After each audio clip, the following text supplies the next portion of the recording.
ये सुगंध का अनुभव भी बड़ा विचित्र होता है, विलक्षण होता है।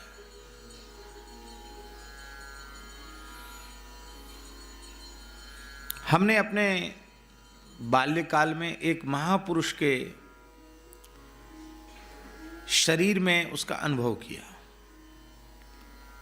परम पूज्य स्वामी श्री शरणानंद सरस्वती जी महाराज, पूज्य कृपात्री जी के गुरु भाई थे। वो बड़ा दिव्य जीवन था।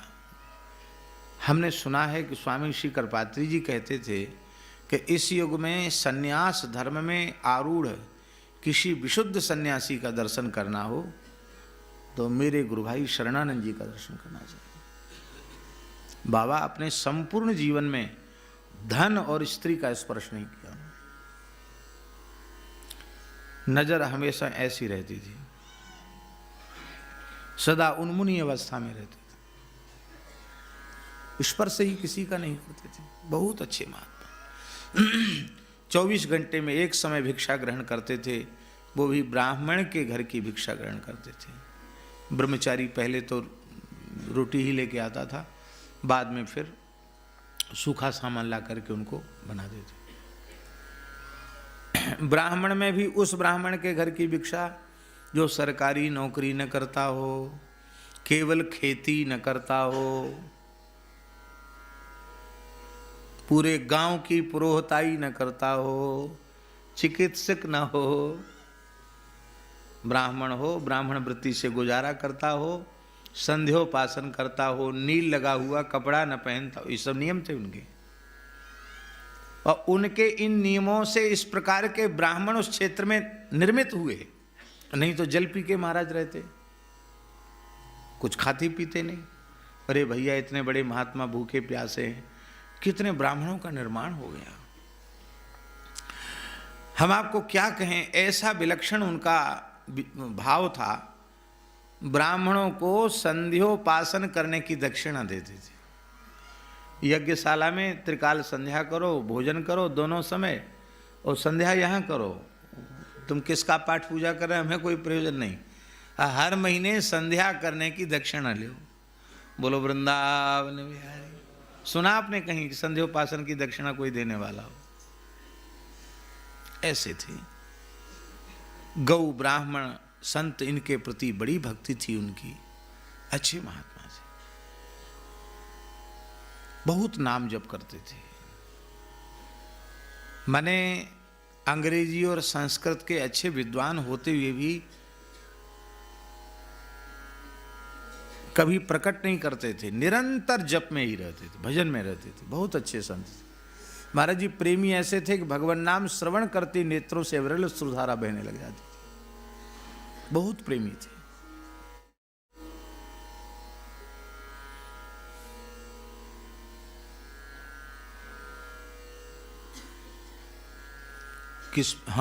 उनके शरीर की सुगंध के बारे में तो उनका इस दास के प्रति बहुत स्नेह था, बड़ी कृपा थी, बहुत वात्सल्य था उनका। बचपन में सबसे पहले उन्हीं का सानिध्य हमें मिला। लगभग शरीर की अवस्था 10 वर्ष की रही होगी, और हम वहीं थे तब उनका शरीर पूरा हुआ। तो उनका फिर समाधि हुई उनकी। तो लगभग ऐसा समझिए कि रात्रि में शरीर पूरा हुआ था और दूसरे दिन सूर्यास्त के पहले उनकी समाधि हुई, भू समाधि।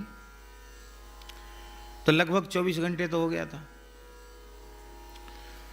और शरीर से झाजी उनके सुगंध, पहले जब वो जीवित थे उस समय भी शरीर से एक विलक्षण प्रकार की सुगंध उनके निकलती थी।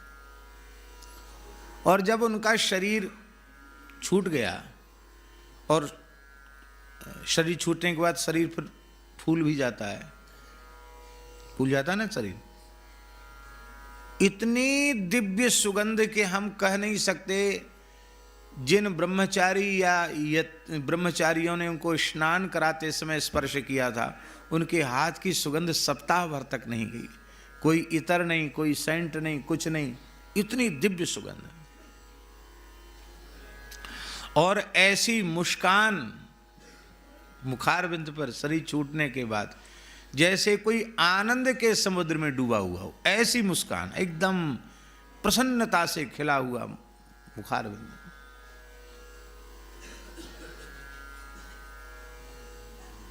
जैसे कोई आंख बंद करके मुस्कुरावे ना, ऐसे ऐसे उनका, अपनी आंखों से देखा, दिव्य सुगंध, स्पर्श किया, उस सुगंध का अनुभव किया। दूसरी बात हमने सुनी है पंडित श्री गया प्रसाद जी महाराज के संबंध में, उनके शरीर से भी दिव्य सुगंध आती थी। उनके भी एक जीवन का ऐसा प्रसंग है जिसमें बहुत विलक्षण सुगंध। डॉक्टर पारीक जी जो होम्योपैथ के दुनिया के सबसे बड़े डॉक्टर हैं, वो उस संस्मरण को सुनाते हैं। तीसरे पूज्य गुरुदेव पहाड़ी बाबा महाराज, इनको तो हम लोगों ने प्रत्यक्ष देखा। बहुत स्नान नहीं करते थे महाराज जी, ज़्यादा पानी बरसे तो ही नहाते थे, ऐसा समझो।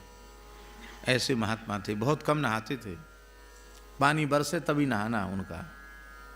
और शरीर पर धूल उल भी चढ़ी रहती थी, बढ़िया से नहीं नहाएंगे तो चढ़ जाएगी नहीं। लेकिन महाराज जी निकट बैठने वाले को विलक्षण सुगंध उनके शरीर से प्राप्त, उनके वस्त्र से सुगंध निकलती थी। तीसरे अपने पूज्य सदगुरुदेव भगवान श्री भक्तमाली जी, जीवन में कभी तेल सावन का स्पर्श नहीं किया। और जब अस्वस्थ थे, लक्ष्मी लाइफ हॉस्पिटल है वहाँ थे, वृंदावन में ही, वृंदावन मथुरा रोड पर है। तो कई दिन से शौच नहीं हुआ था। एक बार शौच की इच्छा हुई, शौच गए तो डॉक्टरों के अनुसार वो मृत्यु का सूचक होता है, काला मल आता है, कहते अब ये इनका शरीर रहेगा नहीं। और डॉक्टरों के अनुसार उस मल में बहुत दुर्गंध होती है, काले मल में। उपाध्याय डॉक्टर थे महाराज, डॉक्टर ने कहा मेरा चिकित्सा विज्ञान फेल है। सारा हॉस्पिटल एक विलक्षण प्रकार की दिव्य सुगंध से भर गया। मल में ऐसी सुगंध बोले मैंने कभी नहीं देखी। और यही बात डॉक्टर पारीक जी कहते हैं कि पंडित जी को भी ऐसे ही जाने के पहले इस तरह का मल हुआ और उसमें तो बड़ी दुर्गंध होती, लेकिन बोले कि ऐसी सुगंध कि लक्ष्मी नारायण मंदिर गमक गया सुगंध से। तो भगवत प्राप्त संतों के मलमूत्र भी दिव्य हो जाते हैं। ये अनुभव करने की हो, अनुभव की बात है।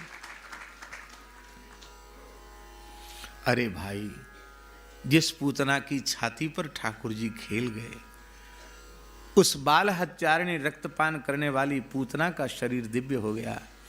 जिन संतों के हृदय में, जिन संतों की गोद में सदा सर्वदा प्रियालाल विहार करते हैं, खेलते रहते हैं, उनका क्या कहना। हम लोगों को देखने में लग रहा है ये पांच भौतिक देह, पर ये भगवान के चिंतन के कारण ये पांच भौतिक देह ही रसमय हो गया है, ये पांच भौतिक देह ही चिन्मय हो गया है।